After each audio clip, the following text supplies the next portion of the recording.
Kala Benoa, saya merasa senang dengan dibuatnya film tersebut karena masyarakat kecil yang diliput atau diwawancarai bisa menyuarakan pendapat mereka tentang ketidaksetujuan mereka dengan adanya reklamasi.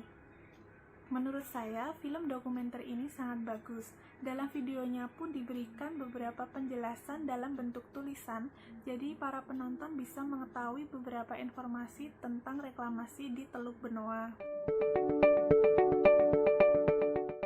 Informasi yang saya peroleh setelah menonton film Kala Benoa yaitu saya menjadi tahu tentang adanya rencana reklamasi di Teluk Benoa.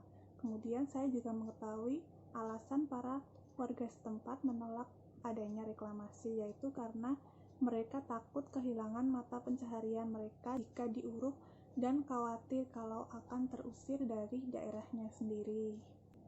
Kemudian pada Desember tahun 2011, jalan tol melintasi Teluk Benoa dibangun. Saat itu, status Teluk Benoa masih kawasan konservasi. Ini menurut Perpres 2011.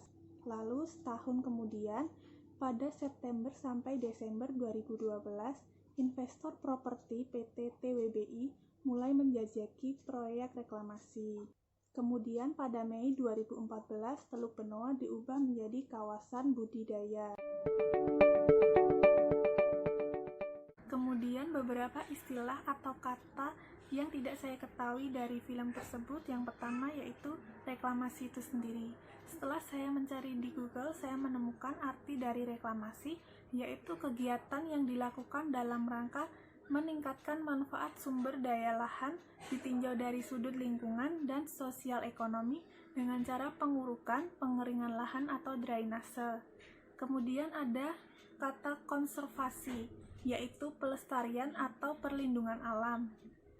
Kemudian ada kata AMDAL yang merupakan singkatan dari analisis mengenai dampak lingkungan, yang artinya kajian mengenai dampak besar dan penting suatu usaha atau kegiatan yang direncanakan pada lingkungan hidup yang diperlukan bagi proses pengambilan keputusan tentang penyelenggaraan usaha atau kegiatan di Indonesia. Kemudian ada kalimat mass tourism yang diartikan sebagai pergerakan manusia dalam jumlah besar dengan tujuan menghabiskan waktu luang mereka di suatu tempat. Kemudian yang terjadi saat ini di Teluk Benoa, saya sudah mencari di Google dan mendapatkan berita dari tribunbali.com tertanggal 29 September 2020 mengenai warga Tanjung Benoa kembali mendirikan baliho tolak reklamasi Teluk Benoa. Kemudian saya juga mendapatkan berita dari balipuspanews.com yang berisi rapat pembahasan rencana pengelolaan zonasi atau RPZ kawasan konservasi maritim atau KKM Teluk Benoa yang diadakan di Balai Desa Adat Tanjung Benoa pada tanggal 29 September 2020. Rapat tersebut dihadiri oleh Koordinator Forum Rakyat Bali Tolak Reklamasi yaitu Iwayan Gendo Suwardana.